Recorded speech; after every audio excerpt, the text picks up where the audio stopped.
So I'm on an all-out effort campaign pardon push to get as many videos as possible of powerful Trump supporters that are on Cameo. That's the only way to gain access to what I normally wouldn't have. I'm a nobody trying to get my pardon seen, and the only way to have a fair chance of that is to have brainstormed this idea that I did. Otherwise, it's all the insiders, all the elites of DC, all with the access to the president or his people lobbying to get their pardon seen. So this is the way to have a fighting chance. And so I've rounded up a bunch of really cool, powerful videos, some really funny ones, and President Trump knows who all of them are. So I'm putting together that article, presenting them all, tweeting, sharing, getting retweets, trying to get President Trump's attention. And I decided, for the heck of it, why not try to book Michael Cohen, the traitor Michael Cohen, the super flip-flopper, like how he goes from being a Republican to a Democrat just like that all of a sudden, an extreme Democrat at that, I don't know. And then I also booked the Mooch, Scaramucci. So what follows is both of their vids, and I didn't think they were going to do what I asked for, but I didn't think there was a risk to it because they would just decline the booking and I don't lose any money. But instead, true to their form, they took my money. They didn't do what I asked for. But Scaramucci, it was less of a bad video because it served the purpose anyways. He was kind of, at least he said that I hope I get my pardon. And he wasn't so negative about my pardon attempt. But Michael Cohen is so negative. And he is so sure that President Trump will not pardon me or any regular person because President Trump does not care about regular people, and that he will never honor me with a pardon, and I have no chance. He said, stop wasting my time. I'm going to show his messages to me. I'm going to show his video to me. And so, please, President Trump, even if you don't pardon me, please pardon a whole list of regular people. Like, you're going to pardon hundreds of people, right? If you're out the door, please do not leave the White House. Please do not let the Biden mail-in ballot scam win. Do not let him take over. Do not allow it. Do the martial law, whatever. And after this, I'm going to do a very rational, common sense message that Democrats and Republicans, liberals and conservatives can all agree on about mail-in ballots and what happened in our election. And I'm not going to get into conspiracy theories or anything like that, so I don't see who can have anything critical to say about my next video. But alright, so here's Cohen's message to me, his video to me, and Scaramucci's. But Cohen, like, this shows that he's on MSNBC and CNN every day spewing his scripted message, and look how much of a robot he looks like here. It's so much self-promotion. It's like, come on, enough of that. Like, talk about what I asked you to talk about. And then he goes on this whole virus message. It's like, dude, are you with the CDC? Why are you saying all this? And I'll show his message, and then I'll come back on here. Cole Bartiromo, it's Michael Cohen here, former personal attorney and fixer to former president, soon to be out of the White House, President Donald J. Trump, the podcaster of Mea Culpa, and the author of the #1 New York Times bestseller, Disloyal. So, Cole, I understand that 16 years ago as a child in high school, somehow you had an issue with the SEC that destroyed your life. I'm not really sure how that's even possible. I mean, you're under the age of majority.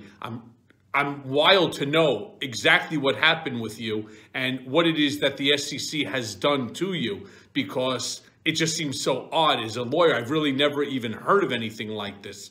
And if in fact you're trying to get a presidential pardon, my only suggestion is that you hold off, because I truly believe that right now, all the presidential pardons that are going to be coming out of the White House are not going to be for individuals like yourself, but really for, as we like to call them, the RICO gang, hashtag RICO gang of Donald Trump with all of his sycophants, including his family, that are going to need the pardons to avoid federal prosecution. Listen, my friend, I certainly wish you the best. Again, I would really love to know what it is that you possibly could have done as a teenager that the SEC would have been involved with. I see that you also want me to hit you up with a retweet or something on Twitter. More than happy to take a look at it. Most important, though, Cole, as I'm sure you're aware, we're losing more people a day right now than we lost in 9/11. And we're having a 9/11 moment each and every single day, thanks to our idiot in chief, who doesn't believe in science, doesn't believe that wearing a mask and safe social distancing are important in order to get this pandemic under control. Well, I'm telling you, as is obviously Dr. Fauci, right, the expert, that it is real, it's dangerous. Please safe social distance as right now we're in the middle of Hanukkah, Christmas, upcoming New Year. Just please stay safe, you know. Right now, people should not be walking. There's no reason to be walking around with a mask. When you're in the middle of an outbreak, wearing a mask might make people feel a little bit better, and it might even block a droplet, but it's not providing the perfect protection. Safe social distance, wear a mask, wash your hands, do everything that you can do to help the country to regain itself by knocking out this pandemic. So my friend Cole, you stay safe and you stay strong.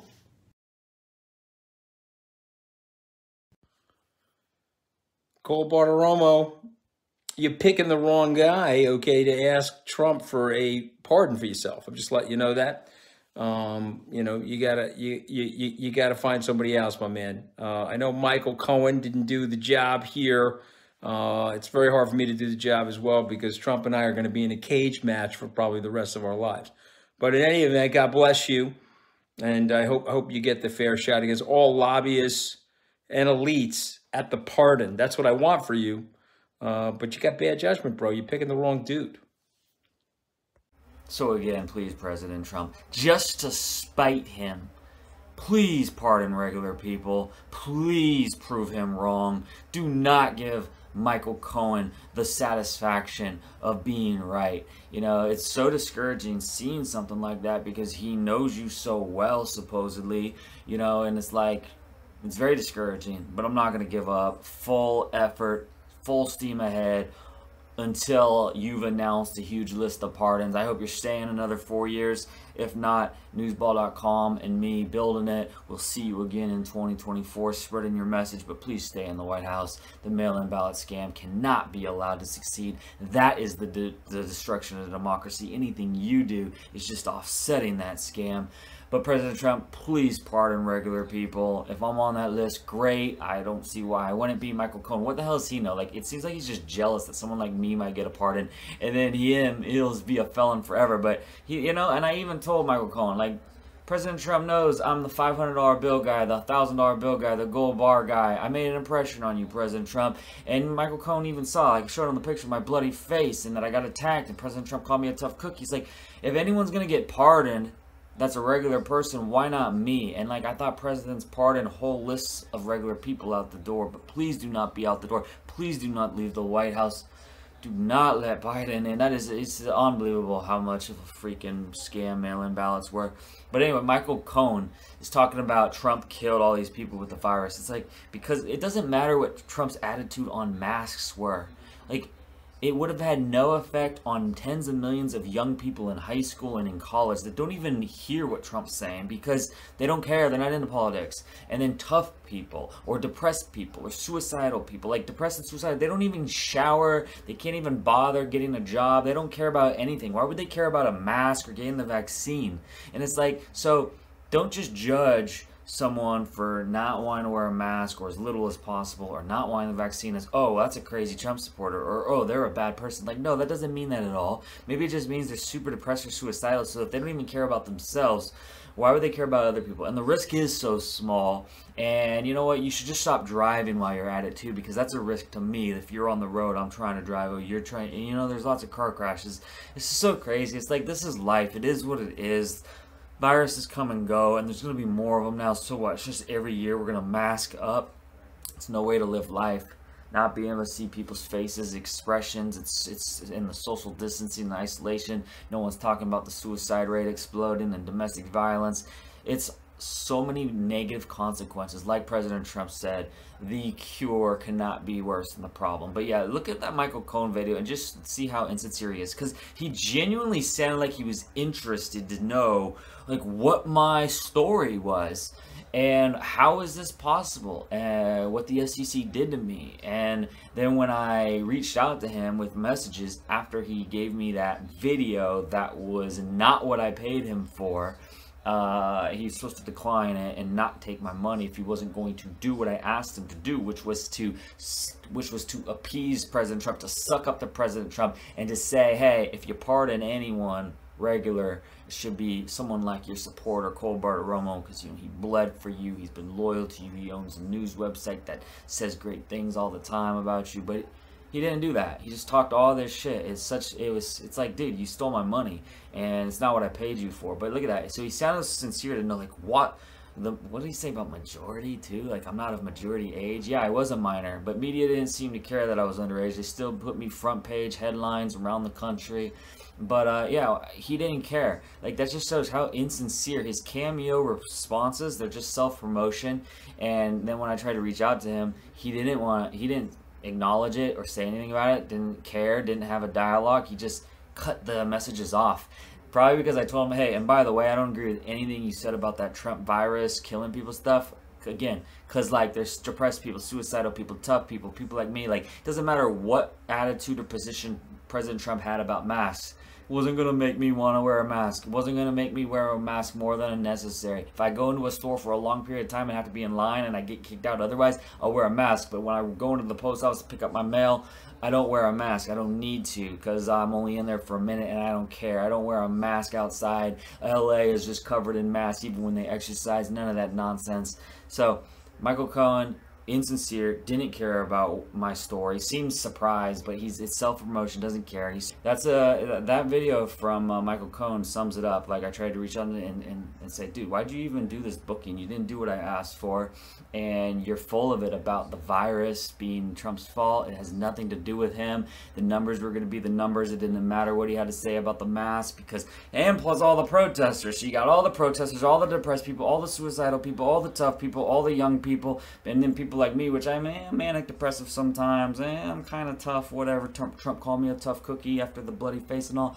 but overall I just think I'm in another category where, dude, it's a very like not natural feeling and thing to do, to just see everyone like this. It's not worth it. It's not worth it. You know, it's survival of the fittest. You know, this world and population has gone on for hundreds and hundreds of years, and now that they have this all forced upon us, it just seems like a horrible social experiment. And it's just not natural whatsoever. And even someone I know is like, you're not gonna get the vaccine, and I was like, dude, you've got kids and a wife and a family, so maybe it makes sense for you to get the vaccine, and you're older than me. But why would I get the vaccine? It's not that I'm not. It's not like I'm anti-vaxxer, but I'm not. Why would I be afraid of getting the virus? I live alone, and so why would young people, like the experts are like, we got to convince everybody that the vaccine is safe. We have to convince them all. It's like, dude, you cannot convince people like me to get the vaccine. I'm not an anti-vaxxer, and yet I'm not going to get the vaccine because I'm not worried about getting the virus, and I'm also not worried about any negative reactions to the vaccine. But when I weigh it all, it's like, tiny chance I'm going to get the virus. Tiny chance of a virus reaction, like a bad reaction, death, apoplectic seizure, whatever. Why risk it? Why deal with it? Why put myself through that? Why put some foreign substance in my body when I've never been a drug addict, never done drugs, nothing? I might as well stop driving my car. If I'm worried about the virus, then I should be worried about car crashes too, and a lot of other things. People die way more from way other things than the virus. Yeah, it's way worse than this flu, but you know what? Every year we're going to start having a flu that is like 2 times worse, 4 times worse than what the flu has been. And what is a Biden America going to always have us wearing masks? Every year, hey, it's mask season. Like, dude, you cannot start that precedent. People that want to be extra safe and paranoid, they need to stay locked up. How is the paranoid and the weak controlling the entire population of everybody else? Young people, depressed people, suicidal people, tough people, or neutral, whatever kind of people that like I am, that just want to freaking live our lives and be able to go outside and not have to wear our mask. It's so crazy that the weak and the super paranoid are dictating the entire population that we all have to do what's best for them instead of them staying absolutely locked down and just having their lives affected. It's so insane. And so these Democrats, yeah, it's the same extreme Democrat type of mentality that says Kyle Rittenhouse is a white supremacist based on absolutely nothing, when he's literally volunteering to remove graffiti from walls, literally volunteering to like be a police cadet or something like that. Like, he didn't even shoot minorities. They were white people, so I don't even know like why anyone would ever say he's some white supremacist. Like he just because, oh look, police didn't kill him when he had a gun on him and his hands were up, you know, so he's a white supremacist, he has white privilege. So, you know, it's like, oh, police should have shot him, and then they wouldn't have said he's a white supremacist. I don't know, it's so stupid, so trippy. But yeah, Michael Cohen just so easily goes to some Democrat mindset of being cool, calling Kyle Rittenhouse a white supremacist, being cool with like white left-wing media saying that, hey, who cares, I'm a victim of violence, doesn't matter, all that matters is I'm a felon. But with all these police situations with minorities, their felon status, their violent criminal records cannot be talked about at all.